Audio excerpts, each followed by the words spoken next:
welcome back to the Softest Fantasy Football Show. Corbin is showering, but we're committed to getting these waiver wires to you guys. Super time crunch, but this is really important, guys. So I'm here for you, for everybody. Carry So, on. I don't know how you want to start this. If you just want to go what you're targeting, or go by position of waivers, or what? Well, first let's talk about how badly you sucked in the first week of fantasy football. Oh yeah, good call. I just tried to block that whole week, like lobotomize my nose, so I just forgot that Yeah, week yep. happened. But Well, yeah, also let's also recap some of your bad takes, right?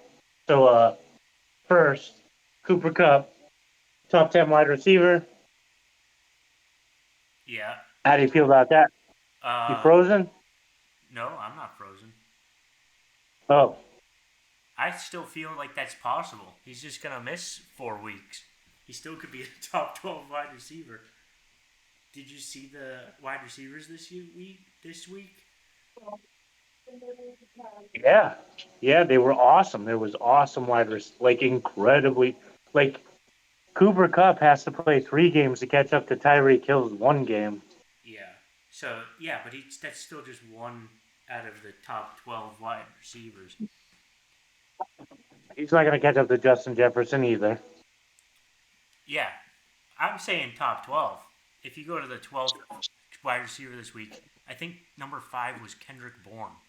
So if you think, Yeah, he was awesome. But we're also talking about like those two. Brandon Ayuk had an awesome game. Devonta Smith, and then Jamar Chase and T Higgins didn't even play in a game. yeah, Or did they? Did they play in a game? they did, and they did horrible. Oh, because based on like I've got T Higgins in every single team. I thought he didn't play this week. No, he had 8 That's weird. targets. They threw the ball to him 8 times. Yeah. Mm. Yep. I think I remember Well, I heard a stat that this week, the first week one, it was like one of the lowest touchdown weeks in like the past 10 years or something like that. Like compared well, to other weeks. normally in the first week, the offenses come out and they crush the defenses because they've like been scheming all year. It's the first game.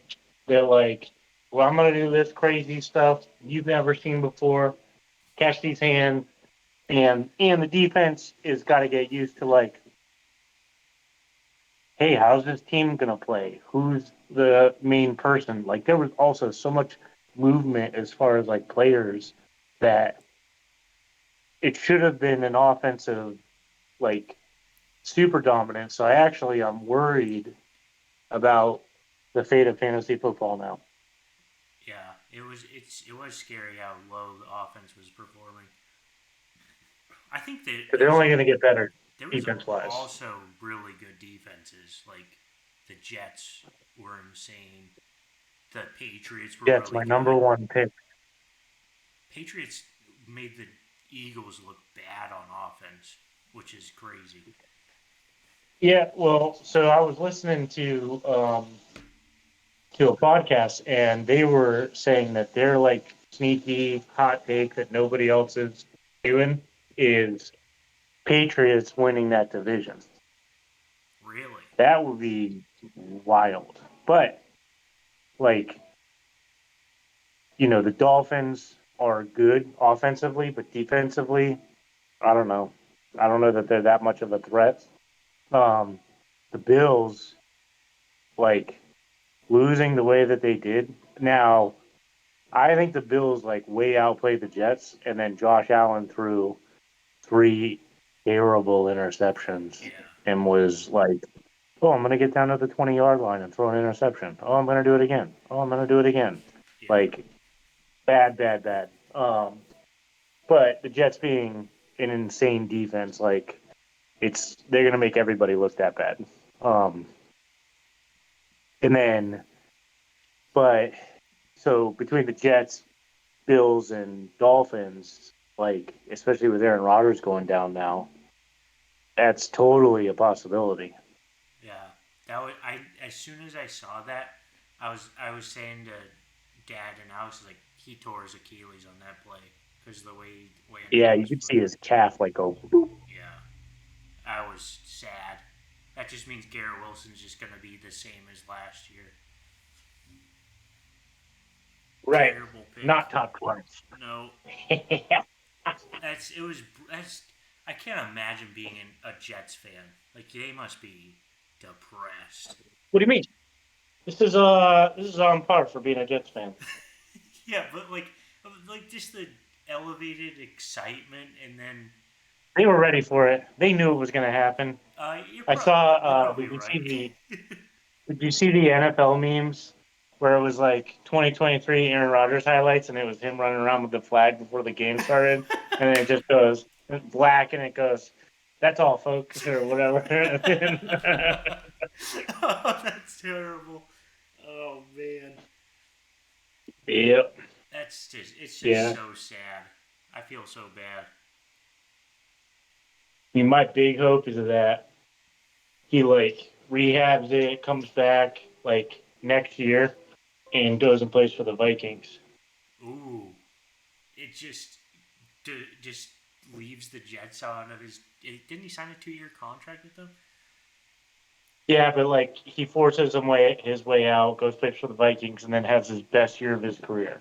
Yeah, Because then he would just be Brett Favre all over again, literally. that would be insane. That would be pretty And crazy. because Brett Favre wanted to play for the Jets, and then he went to go play for the Vikings. So Yeah, they're really good too.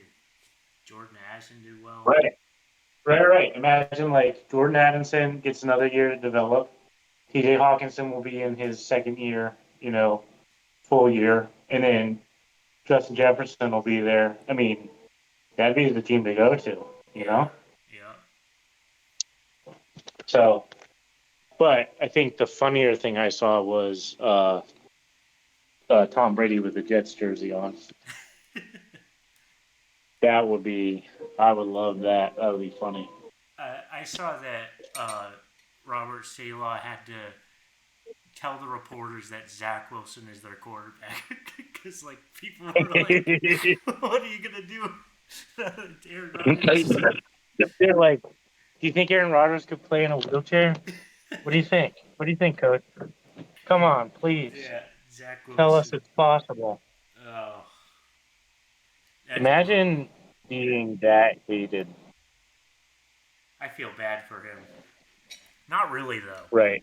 because No. he just that one time where he got asked if he thinks if he thinks it's his fault that they lost, and he just said no. Right. Yeah. And every player in his locker room was like, let's kill this guy later. uh, Yeah, that was wild. yeah, But yeah, no, I think it's pretty crazy. Crazy week one. Okay, let's get into the waiver wires. yeah. So I'm just looking at the fantasy footballers top waiver wires. Don't know um, how rostered these guys are gonna be, but number one, Kenny Gainwell, Philadelphia Eagles. I actually drafted him Why? in a lot of my leagues. Did you say why? Yeah, give me your why. Oh, this is the fantasy footballers list. Oh, This is their gotcha. number one pick. Okay. I think it's a good one. Like the game against the Patriots, Kenny Gainwell had literally almost all the snaps. DeAndre Swift was terrible, and yeah, he's just the clear wide receiver one. 14 attempts, 54 yards. Not that great, but I mean, he's playing the Patriots, so not going to do that well. But if he had a touchdown, he'd be 15 points, fantasy points. So he had 9 fantasy points.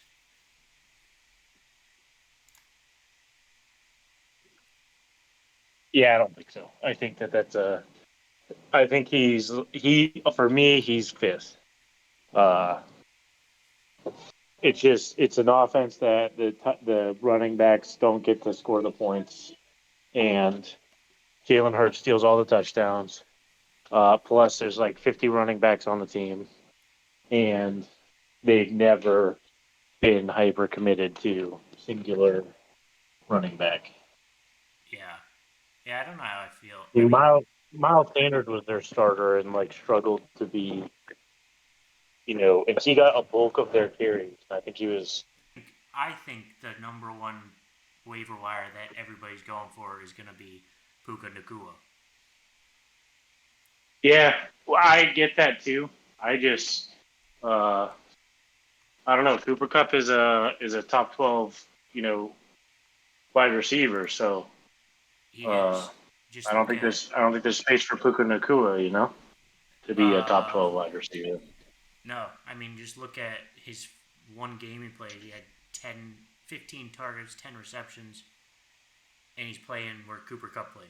So he's going to be good for at least 3 more weeks, or going to get that much targeting. So I think Yeah, he's a great pickup for at least 3 weeks, and he might even work into yeah. like a role after that. And Matt Stafford looked good. Like he actually looked good compared to most of the quarterbacks last week. So that's another positive. Puka Nakua, I heard good things about him, but then I started using his name to describe Melly taking a poop outside. So, Just associate them with bad things. I mean, his name does sound like a bowel movement, Yeah, so I can't think blame me it's for a that. hilarious name, Puka Nakua. I could say Puka all day long. I could Puka Nakua you. Yeah. All right, moving along. Got Tyler Algier. Are you touching Tyler Algier, or are you thinking that was a Hmm. they're gonna work Bijan in more and I work him out actually, less? so I've got 10 leagues that I'm in. I drafted Tyler Algier in 5 of them because I do believe, based on how the coach spoke about how he wants to play this year, that they are going to use both of them. I think it wasn't bad last year either. No. So if they're going to win games and that's how they're going to play, and they're going to pass 4 times to people not named Bijan Robinson or Tyler Algier, then I think he plays the whole season, and I think he has a role. I mean, obviously he's not going to have 2 touchdowns every week, but uh, he's definitely the go-to for um, at least right now until Brian Robinson gets kind of his, we'll say, sea legs into playing in the NFL. The I think I kind of see him in 2 ways. I basically see it as like first 6 weeks he could be a top 12 running back. Um, Whole season he could be a top 12 running back. Or what I'll probably do is I'll trade him halfway into the season, like in a package for somebody like, let's say Jonathan Taylor's back after the first 5 weeks. Um, but I like him. I think he's going to produce. I mean, he's definitely better than like Alexander Madison and James Conner and Cam Akers and Rashad White. Kenneth Gainwell. Yeah, Rashad White. And those guys are all starters. And if he's a second back, like he could be basically Tony Pollard last year. Yeah. and you could go get him off the waiver wire. Like, that's pretty powerful. Yeah. So Yeah. he's my number one. He's my He's your number number one. one. Yep. Yeah. Yeah, I don't know how rostered he is. I'm guessing it's pretty low though, like 40 or maybe like 40%. Yeah. So I then, mean, for the most part, if I didn't draft him, nobody did. yeah, I think everybody just thought Bijan was gonna be the guy. Baltimore Yep. Ravens. So J.K. Dobbins hurt himself. So Justice Hill or Gus Edwards are No, waiver wires. I want this to be somebody else's problem. So you're not touching them. No. Are Yeah. you? No. No. Well, like if you had J.K. Dobbins and he's out, I, Oh, I feel like you gotta yep.